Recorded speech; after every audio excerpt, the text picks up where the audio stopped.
Tonight, more calls for a federal investigation into January's deadly law enforcement shooting of an activist at the site of the Atlanta Public Safety Training Center. So 6 Georgia lawmakers are now asking the U.S. Attorney General to launch an investigation not only into that death, but also, quote, a pattern of misconduct by state law enforcement. Here's John Sherrick.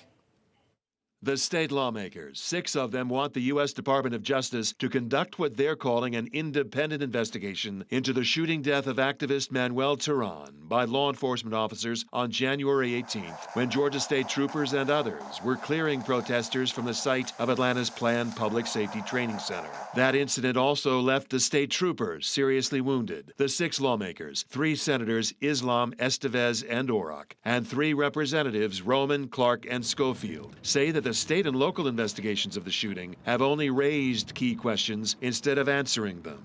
Anytime you take a life under the authority of a badge, under the color of law, you should have more scrutiny. Atlanta attorney and former police officer Mike Pugliese supports bringing in the FBI and U.S. Attorney's Office. And you should welcome those investigations. By all accounts, if this is a clean shooting and there's no error on part of law enforcement, whether it's the Georgia State Patrol or local law enforcement, then that is going to be cleared up.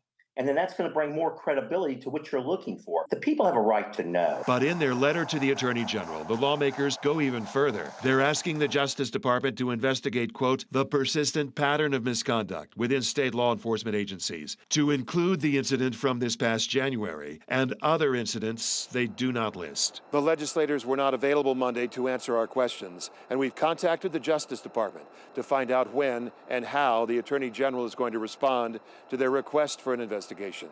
In Atlanta, John Sherrick, 11 Alive News.